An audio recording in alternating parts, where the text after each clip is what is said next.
Welcome to Carefree and Conscious, paranormal and profound authors with stunning true stories.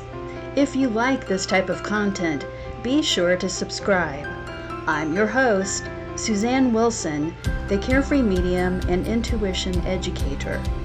Today on Carefree and Conscious, Mediumship for Justice, Detective Work, The Impossible Made Possible, with Maureen Hancock. You've never seen Maureen Hancock quite like this. A totally touching and entertaining look behind the scenes with a world-class medium and humanitarian. Today, you'll find out what it's really like for a medium to work with law enforcement, the FBI, police, and others, finding missing persons and solving murder cases. You'll also hear about how Maureen works with children who are getting ready to transition to the spirit world. Maureen Hancock is world-renowned as a spiritual medium, a teacher, a healer, and author of the bestseller, The Medium Next Door, Adventures of a Real-Life Ghost Whisperer. You've seen her perhaps on Fox, The Ricky Lake Show, ABC, Ghost Whisperer, CNN, and the Associated Press, to name a few places.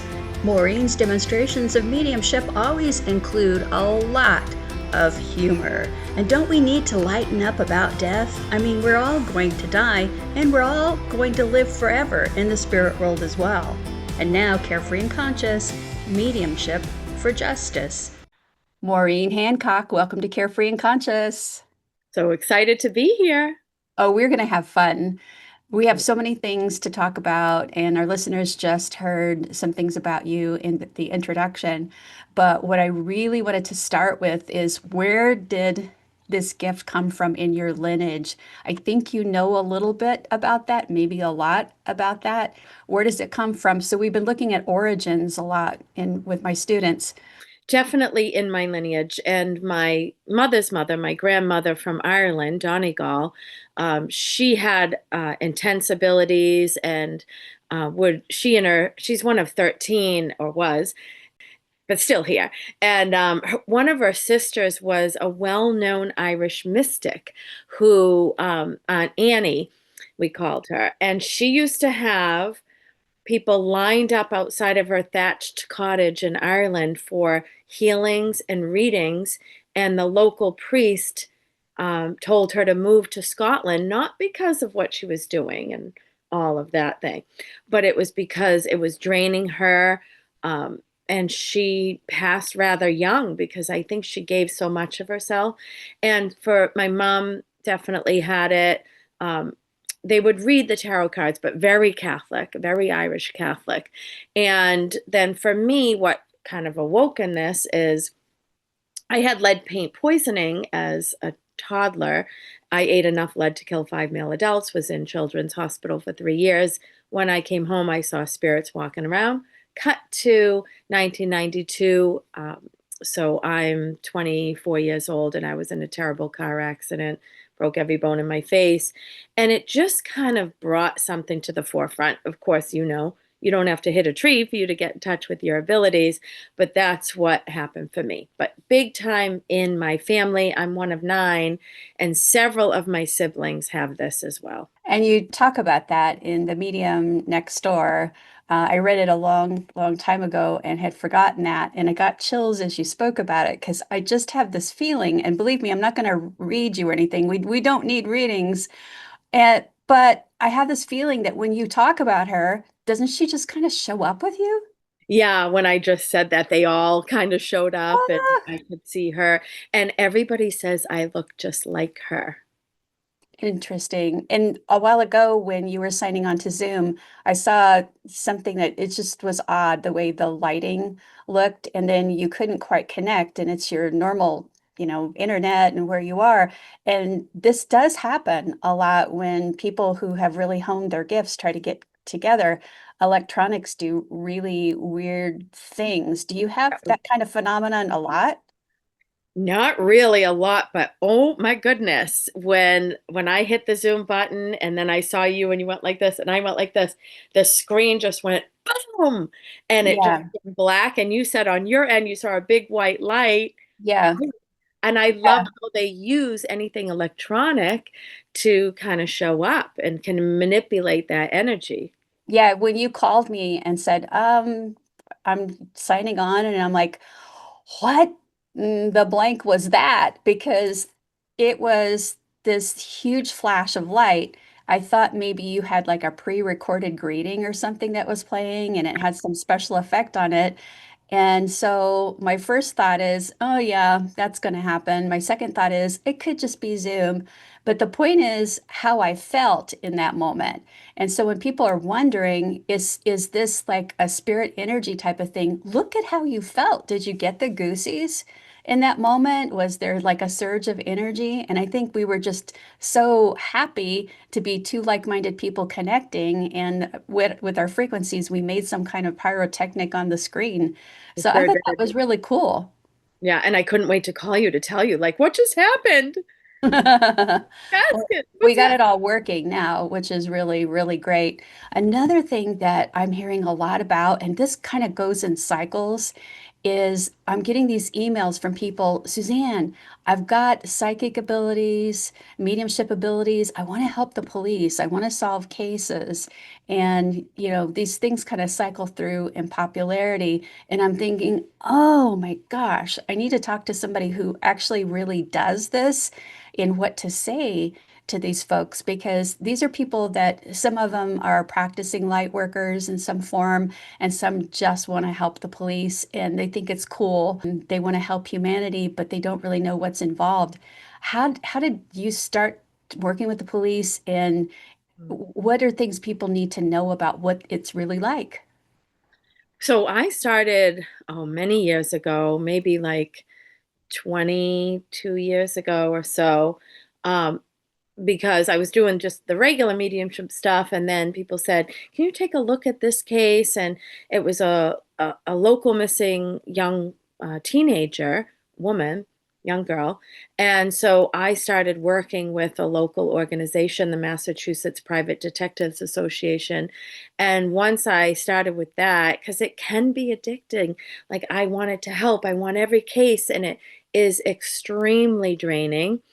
And as this is how I work. So first, the old-fashioned way years ago, they used to send me maps. So do you remember the cylinders like from the Brady Bunch when Peter had to find his dad in the amusement park and like but they'd send me Oh my gosh, they yes. would send me the maps and then pictures, and they would try to trick me too, because a lot of these guys, and there were some women there too, but they just didn't believe. And then I started to work on bigger cases like the Maura Murray case, which is a well-known case in my area. It's been featured on 2020 a couple of times and other Dateline, and young college student who disappeared. And so I ended up driving up to the area, and that's when I started to realize that I could use my energy and just do remote viewing, coming up and out and seeing the scene, but also becoming the victim. So I would become her, and it was almost like I was a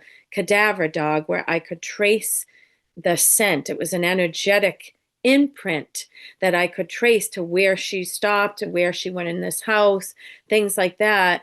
But the folks reaching out to you and to me, like, I want to help the police, like, they really have to be ready because it is a commitment and it takes a lot of energy. I would be in bed for 3 days after working a case, especially if I went to the area and did the whole tracing.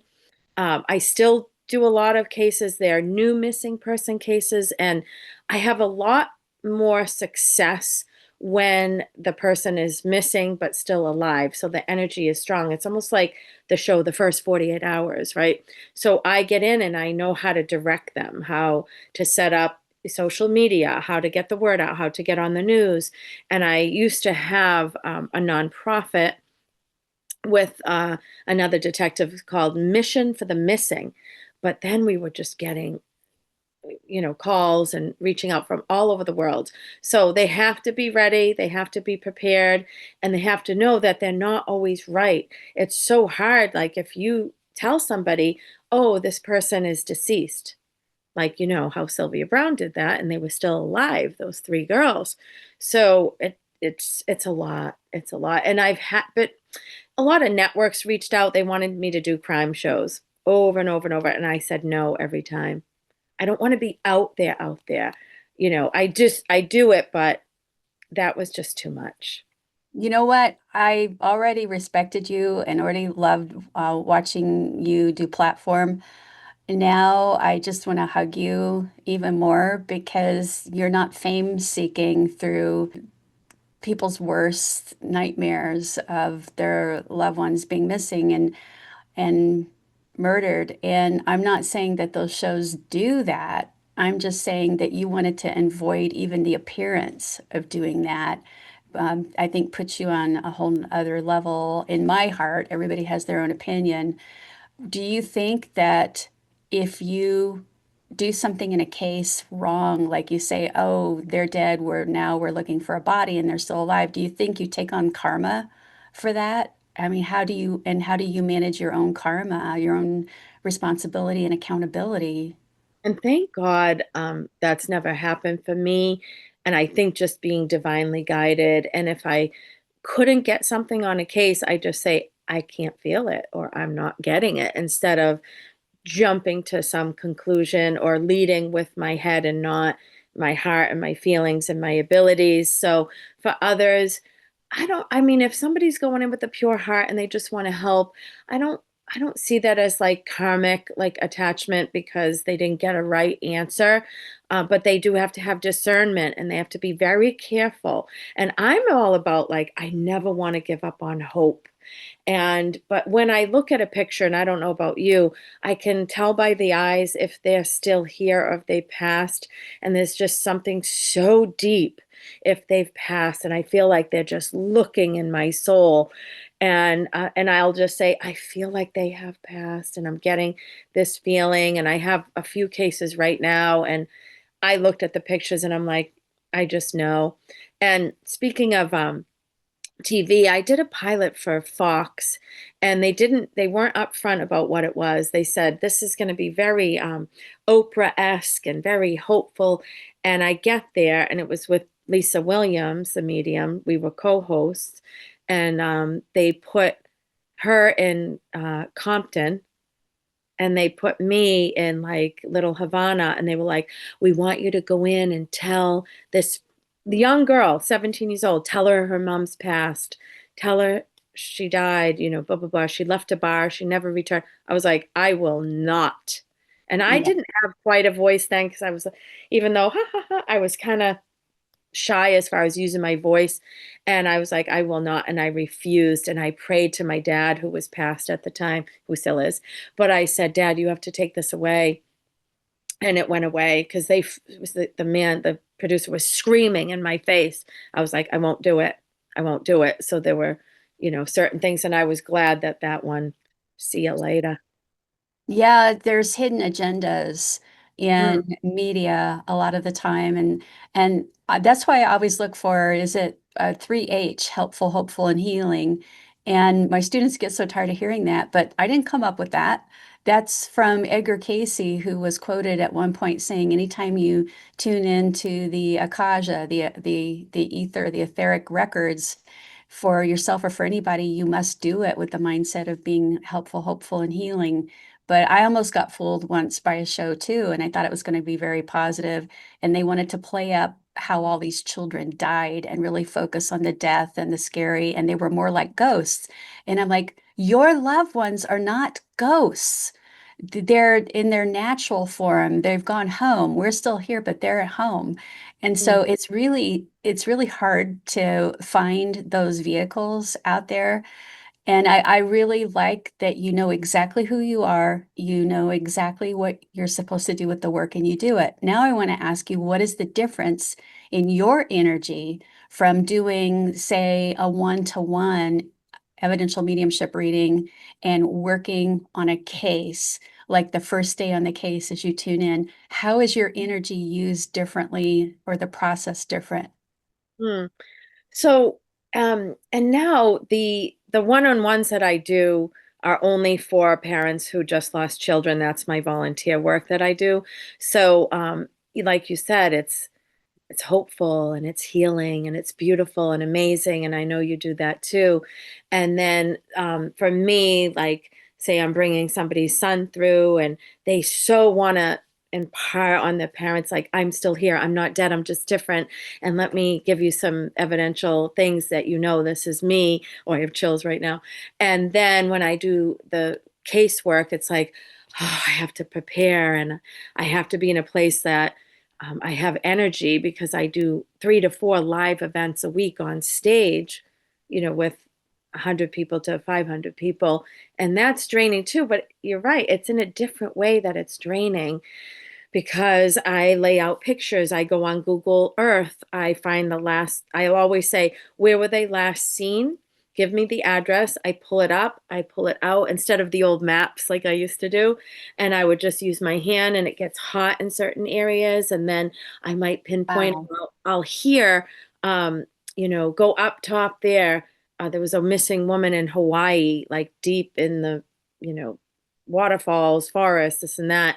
And I had the big maps and she's like, keep going. It's 2 miles up.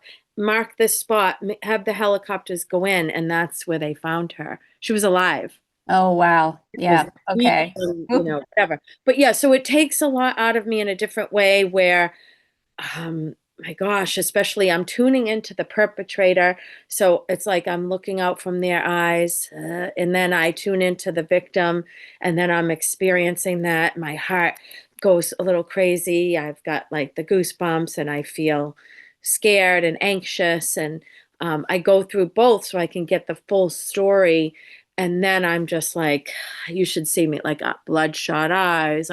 The color drains from my face. And that's why lately I pick and choose what I can take on. Yes. I get requests all over and I want to help them all, but Yeah. I'm finally at that point where I know I have to take care of the vehicle here or I'm really going to burn out. And I've been doing this about 28 years, but now it's like, I'm tired and I have to work smarter, not harder. I'm from That's a Boston, good everyone, so. and that's a good motto.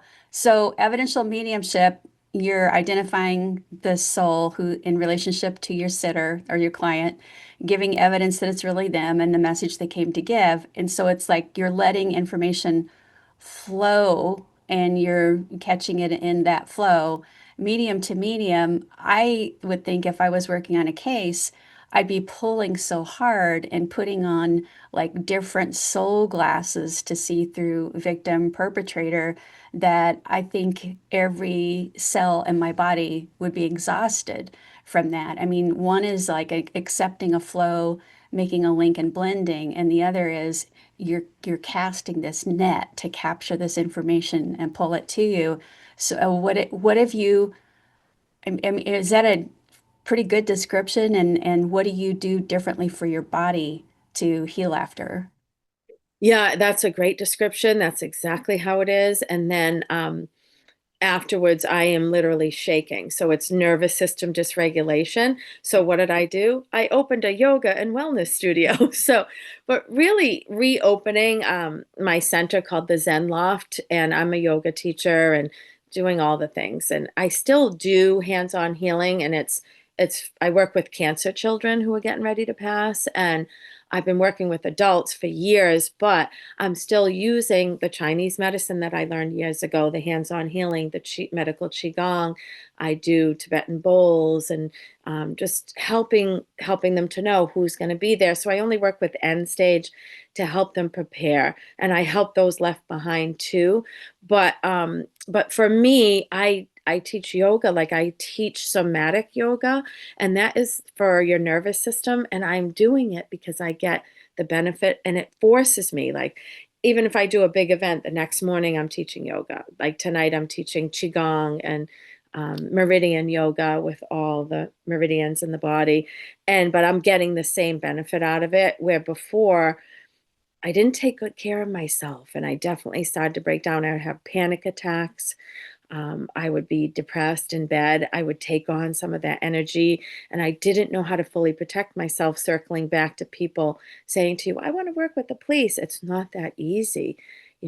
I spoke with woman in LA. She had a show on psychic detectives. Her name escapes me right now, but I spoke with her before I was going to have a show, and she's like, "Don't do it. Don't do it." She's like, it was really, really hard, and it's going to take so much out of you, and it's very dark, and you're in a dark place for a long time. And the yoga brings light to that lack of light for you. And it replenishes me too.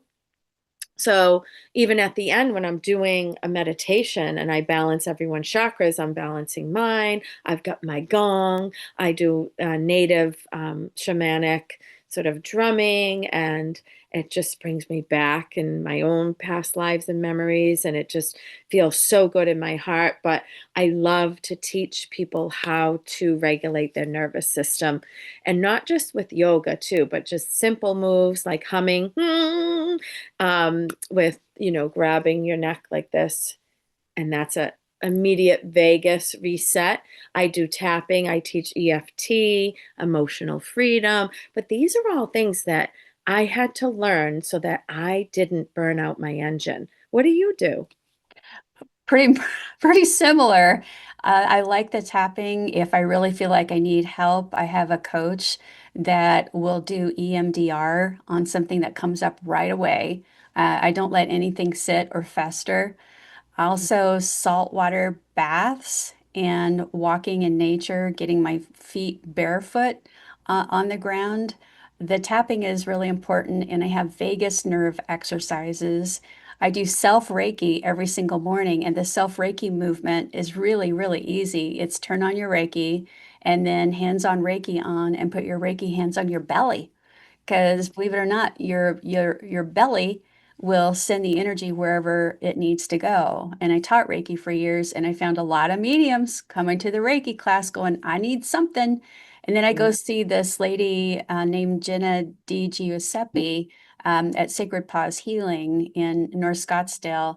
And I have an appointment with her Saturday. And as a matter of fact, when I'm like, look, I need a reset. You can't always do it yourself. Yeah. Sometimes you need, it's like the healer needs the healer. And there's something that the healers do for us that triggers our own self-healing. And then when all else fails, I jump on a plane. I love it. Yeah, I bring my dogs to the conservation land every day. I'm the one that's saying hello to all the trees, and I can see the Oh, leaves. And I'm, God. oh, it's her, just with the energy. And absolutely, I have to, like, I tell everybody, put your feet in the earth. And I have a little grounding tool you can get at your local. I don't know if you have a Lowe's or Home Depot, but it's really cool to see, like, with rubber soles, you're not grounded. You take them off and you have the tool immediate grounding. But also with rubber soles, if you just touch a tree, Yeah. all of a sudden it goes beep, beep, beep, beep, beep, and you're grounded, even with the rubber soles on. So I love it. And I have an infrared sauna, which I have to use. And guess what I just got? I got a amethyst infrared with tourmaline biomat. So it's I forget the brand, but so it heats up with the infrared, and it's got amethyst crystals all throughout it. And then it has these little jars of crushed tourmaline, which helps with grounding. And I have level 10 back pain sometimes because I have this disorder where my disc has fallen on top of the other one. The yoga helps, but I go on this mat and I am like, woo, good to go after. It is stunning and And amazing. these are great tips. Guys, these are great tips for everybody, not just people doing energy work or, you know, I mean, everybody needs Yeah. holistic care for themselves. And you just brought up something too when you said there's a disorder that you have. How many mediums do we know that have some kind of autoimmune something or chronic something? Uh, Right. woof. Yeah. And I've got my tuning forks that I use too. So And on I'll put it right YouTube, on check my out this tuning fork set. This is all right. You have how many there? One, two. Okay. So 1, 2, 3, 4, 5, and then I have another one here. This is the one for physical pain. So it's a weighted tuning fork, and this one is 128 hertz, which is your typical kind of healing tuning vibration. So I'm all about frequency. right? And this is so easy, everybody, that when I have pain, I just do this and I'll put it, let's say I have shoulder pain and I just hold it, but also I might put it here for anxiety. You do have to be careful if somebody has a pacemaker. My husband has one, and I was like, come here. No. I only have a 128. You're inspiring me to go get a set. So these are all so these are in the 200s, and they're for it's kind of like brain health and longevity. And so each one has, but usually in the 200s is going to be more connected to brain waves and frequencies in that way, as opposed to the 128, which this is my go-to. I just use this all the time. I'll put this on my knee if I have knee pain and hold it, and it works. It's amazing. Do you have any theory on why so many people that do the work you and I do have major health issues? Yeah, I mean, for one thing, and I've studied Chinese medicine for the last 30 years, and energy work like you with, I've been a Reiki master for 30 years, and we're drawn to that, right? To help us, because we can't help it even if we say, oh, we're just, the conduit. There's still, because we're empaths, we want to help. And I don't know if that feels overused to you, the empath, but we're compassionate beings and we want to help people. And sometimes we're giving too much of our energy so that we end up with deficiencies in the flow of energy in the body, and we are depleting our adrenals. So, and also our lung chi. So the lung chi, right, that's your immune system, and it's also associated with grieving. So, mediums, I think, are more susceptible to a lung thing, huge for grieving. And it's connected. The two meridians that are mother-daughter are lung and large intestine. So a lot of mediums have gut issues, myself included. So, and I think everybody struggles with that anyway. I have a liver disease. I have it in check, and it's non-alcoholic fatty liver. I barely drink, but it is an epidemic because of sugar and because of our diets. It is hereditary for me, but I was stage 3 and I just went to 1 by simply cutting out sugar. Sugar is inflammation. Sugar is going to be your dementia and your Alzheimer's, and you got to keep moving. If you walk every day, you're going to help with your brain health and longevity in the long run. But I do feel it's because we sometimes give too much of our energy. And mediums that I'm training, they're like, oh, I did 5 readings today. And I'm like, you have to watch that. Like, you can't, you're going to burn out. And John Holland would tell me that, like, Mo, you're not taking care of the vehicle. Think about changing your oil. And now I make time and I get like a reflexology, or I'll get a treatment like you are. And I make more time, or I make myself do it. Well, and speaking of John, you've got something coming up in December, and then you're going to be in my neck of the woods in Sedona doing something with John. We have a whole lot to talk about, but since the man has been brought up, do you want to tell us what's happening?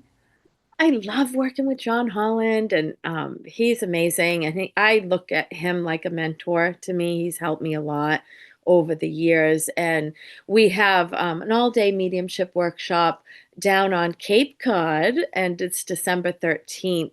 And it's at this beautiful municipal center right near the water. And then the next day we have a demonstration of mediumship together at noon. So it's kind of a weekend thing if anyone wants to jump on that.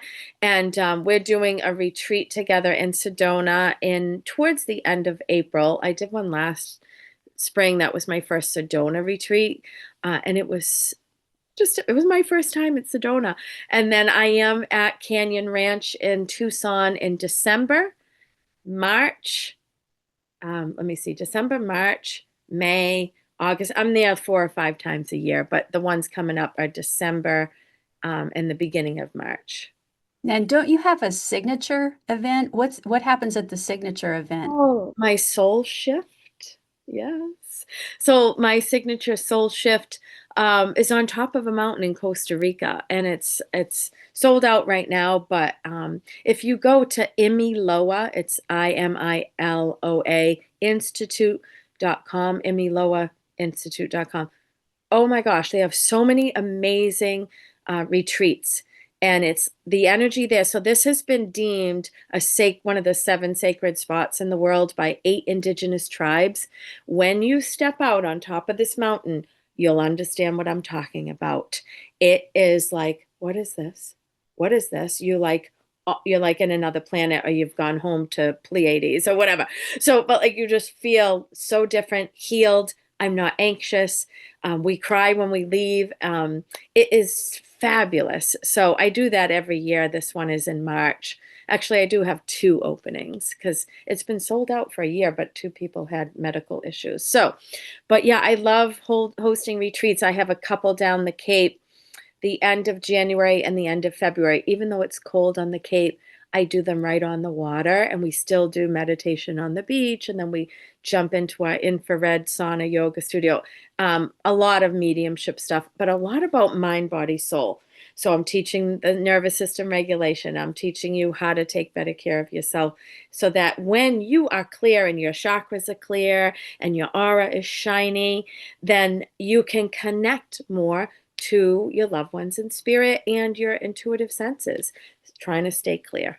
And that's why we're here, is to learn how to be good humans. And it starts with us. You know, if we're not grounded, centered, and in your words, clear, and that is a perfect description as a clairvoyant. I see like crystal clear quartz when you say the word clear. Then, I mean, how can we function and realize our life's work? We have to have that first and foremost. And so many people are looking outside of themselves, like going and getting readings, readings, readings, readings. And one of the things that's fantastic about you, there's so many, obviously, is you're like me. You're like, okay, go, watch me demonstrate and understand this process and feel the energy, and now learn how to do it yourself. So what do you say to people that will say, like, oh, I don't have a psychic bone in my body, there's nothing intuitive about me? What's your reply to that? Okay. My reply is we're all intuitive beings. Baby, you were born this way, but life got in the way. You let stresses get in the way. You start to pile up all, the self-doubt and the language. And I say, first, you need to change your language, because language and your words have energy. Everything has energy, right? Even my water. I'm like, I love you. And then I drink it. And then I say, you need to lead with your heart and not your head. You're overthinking. And here's some tips that you need to get out and walk and breathe and meditate and pray, or whatever works for you. But trying to even just take 5 minutes a day for you to get out of your head, maybe even set an alarm, like, I'm going to do this for 5 minutes, and I'm just going to breathe, and I'm just going to be with myself. Because when you can heighten your vibration, and that is through clean eating, that is through some type of walking, meditative, working on yourself. Then when you raise the vibration, you can meet them halfway, so that there's that helicopter propeller and you're the ceiling fan. If you do the work and you then, oh, hi, because it's accessible to all of us. Like, we are energy and we're love and we're memories, but there's still, there's no past, present, or future. It's all happening simultaneously, which I'm trying to wrap my brain around. And so that we can access a little bit higher consciousness, or maybe it is, coming out of the 3rd dimension and getting closer to the 4th, sometimes even the 5th, baby. Can you talk about humor in Yeah. mediumship? And And I just remembered too, and I do have an online school for spirit communication, but it teaches everything, because you need to learn the energetic aspects first. But I was a former stand-up comedian in Boston when I had my car accident and everything kind of came to the forefront. So I always knew as a child I had this with the lead paint poisoning, being in children's, in a coma and whatnot. But then in my 20s, like, it really came out, and I was doing stand-up comedy in Boston. I worked at Logan Airport, I worked at law firms, and then I would leave work and go do sets at the Comedy Connection, Nick's Comedy Stop. And then when I started to connect with spirit, I was a panic attack girly. Like, I was a very anxious person, and I use humor to cover it up, like a lot of people. And I noticed that, when I was connecting with spirit, I could feel their personality, and the real, like, active, funny ones would come in like a Whoopi Goldberg, Morticia Orlando, is that you?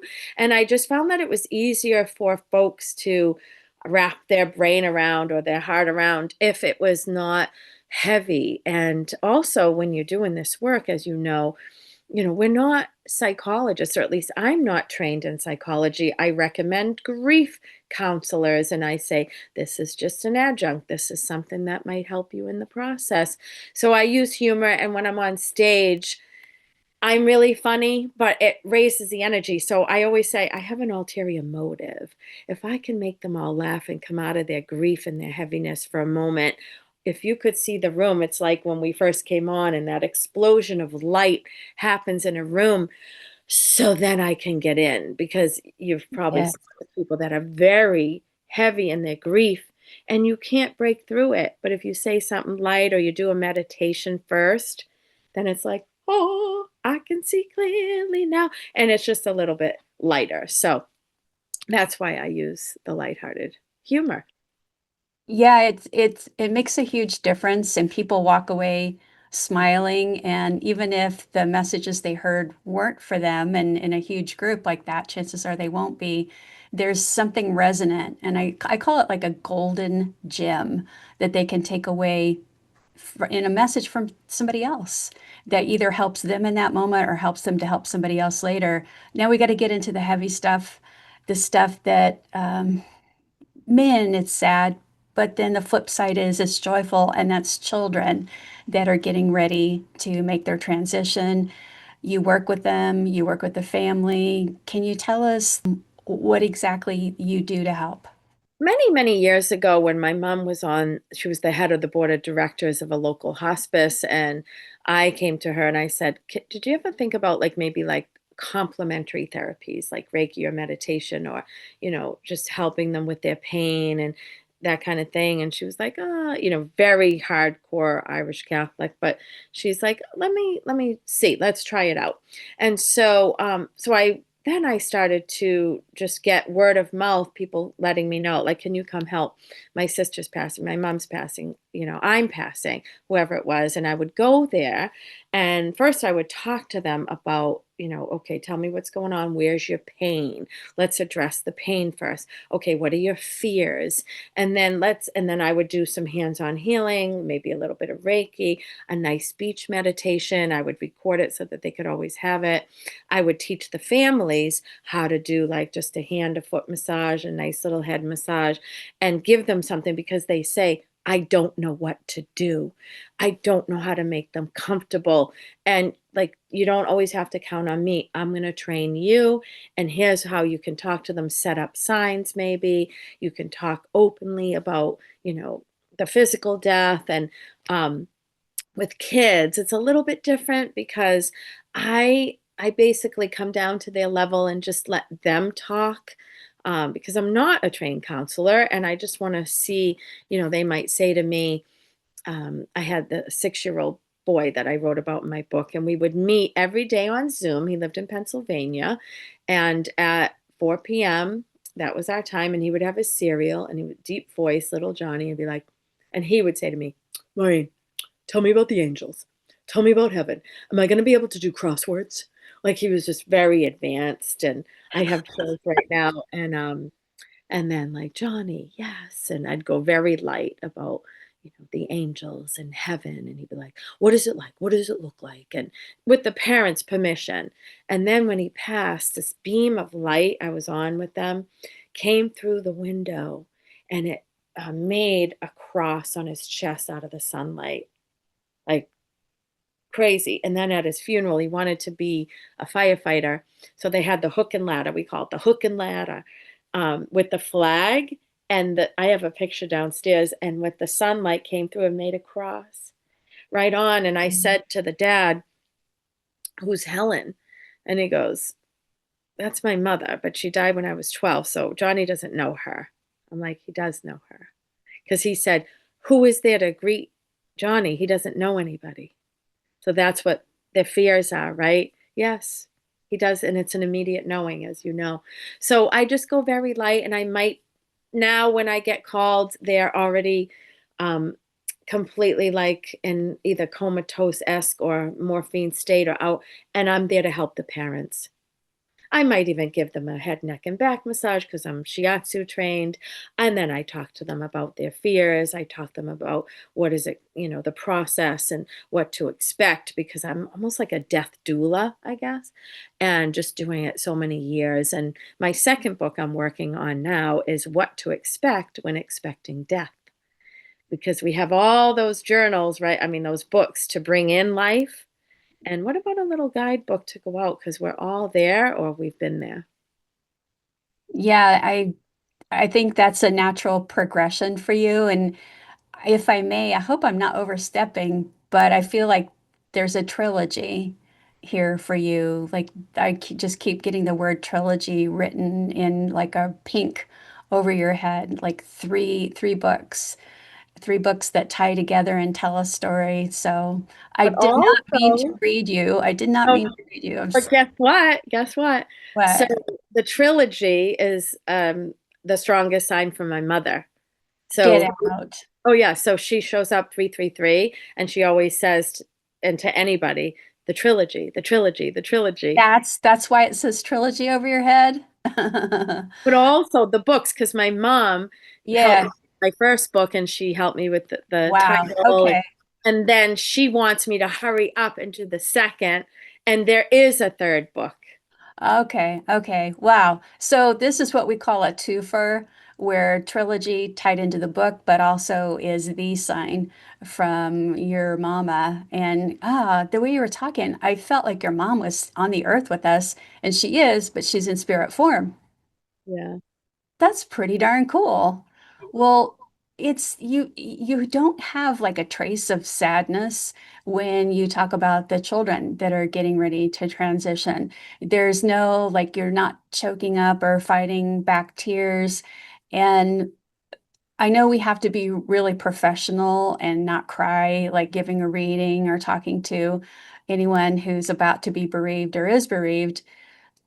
But how do you handle when you get hit right in the heart really hard? What do you do? Will you cry in front of your audience or your client? Do you hold it back or what? I hold it back. Yeah. I Yeah, because I know that if I get emotionally attached or charged, I'm gonna lose the link or it will weaken. And so I'm just very adamant about at that moment, I'm taking, I'm the messenger and I really, but yeah, with the kids, I leave Children's Hospital and I will cry because there's a point too when I used to do a lot more work with children with cancer at the yeah, hospitals and homes, and I have somewhat limited time, but it's heavy. Like I just helped a few young women in their 20s pass in the last month, and one of them is she's such an old soul and she was really into like going to like shamanic journeys and soul retrievals and Tibetan baths. And so I brought all my bowls and we did our little meditation and she just was so she left such a mark on this world. But I know when she passed, she is so vibrating so high and such an old soul, and there are teachers, so I have to stay solid with that too. Like okay, in the akashic records, like some say I was supposed to die young or physical death, and but there are times too when I'm just super tired. And at an event last night, I did get choked up with um, this man was there and his wife was coming through and it was new. So if it's newer, I'm like like I'm like hold on, hold on.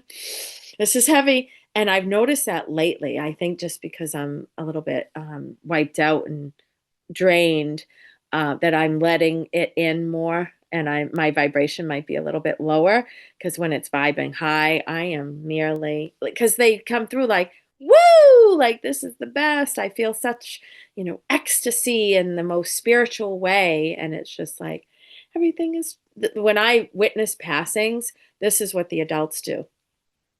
even if they're like, my own grandmother was 2 months in a coma from a stroke. When she passed, she sat up in the bed and she went, "Oh, it's beautiful," and she passed. And I've heard that multiple times. So they are just blown away by by by what it is, and just that this beautiful thing is no longer a mystery, and it's a feeling that you we won't know till we get there. When my granddad, who was my mentor, and he was a Presbyterian preacher, he had a sudden congestive heart failure at the age of 56, and I was a teen. And the attending in the emergency department was one of his fishing buddies. And he said that granddad sat up when they were working on his heart and said, "Oh, sweet Jesus, thank you." And he was looking at somebody in the room, and then that was it. That was his passing. And I've carried that with me since my teens. And then I get to hear this from the souls that connect. They've given good evidence. We know who they are. And there's always, always, always someone to meet them, whether it's a religious figure, a relative, an ancestor, and even a pet. I know who I want to meet me is my little dog, Baron von Blessings, who was like my best friend and did everything with me, a little black and silver schnauzer. That's who I want. I'll go to the party and see everybody, and we can ask for who we want. What, who do you want to meet you? Oh, there's so many, but number one, and I love you, Dad, but my mother, just my best friend, my mother, and then my dad and my nephew Sean, and I have um, two dead boyfriends. Sorry, but I do, and so I know they'll all be there. I have, my dogs, because I train dogs. I was a vet tech, so my chocolate lab Allie, and then my Shelties growing up, and Yeah, uh, so clearly you ain't picking one right now. yeah. If I had to pick one, my mother. It is mom for sure. Okay. It is mom for sure. Yeah. I still have my mom, which is amazing. She's 83. She's an angel lady. She's seen angels her whole life and talked about them, taught Sunday school, played piano and organ at the My church. mother too. All of this. Oh, wow. That's wild. And, she said on my last visit to Kentucky just a few months ago, she said, I think I'm ready to go now because all three of my kids are okay. They're happy. They're okay. Maybe not ecstatic about life, although I am. I think two out of three of us are. My sister's like, she's been a widow just for a couple of years, a young widow. She lost her husband at like 50. And I'm like, but mom, your life is more than just us. And she's like, I have a full life here and I have a full life in heaven. I mean, this lady's really attuned, but for years she was having mental health issues and and I think it was really she had a foot in the other world so strongly her whole life. Have you encountered people that seems like they have mental health issues and really they're just not very grounded or very centered? Yes, but also I've noticed, like, especially a lot of young kids that I brought through that were bipolar or may have crossed Yeah. themselves over or whatnot, that I almost feel like maybe they came back in this incarnation too soon and they don't know how to handle all the energy. And a lot of them are turning to drugs or alcohol or addiction because they don't have the tools to handle what's coming at them. And so many that have had mental illness, I look at them and I'm like, oh, they're very old souls. They agreed. I always say, you agreed to the triple whammy in this lifetime.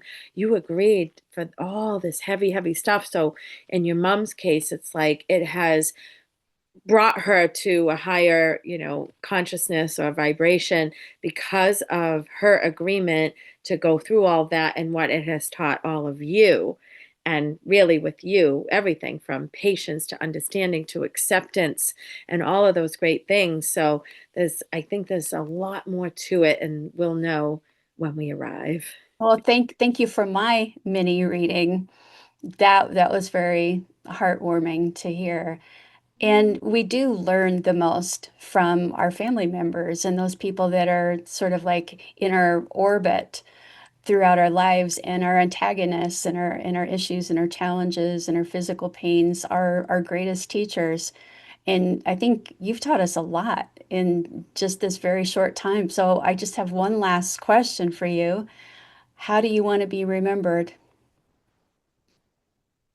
It's so interesting. Like, how do I want to be remembered? Um, and it's so when you said that, like Jane Goodall popped into my head because she was just so pure and kind and light. So I hope people remember me with a giving heart, and just I hope they remember my main message that we are so much more than this physical body. And when the lease is up, the driver steps out and continues. And I hope when they think of me, they'll feel that vibration of like joy and hear my laughter and my snort. And remember to always, slide into home plate and forgive with all your heart, laugh with all your might, and just never give up on hope that we will all be together again one day. And if you can't live for you, everyone, then live for me. What would Maureen do? So I want bracelets, WWMD. What would Maureen do? Maureen Hancock, thank you. Thank you, Suzanne. You're awesome. Visit our website, carefreemedium.com, or find us on social media at Carefree Medium. Thanks for supporting Carefree and Conscious.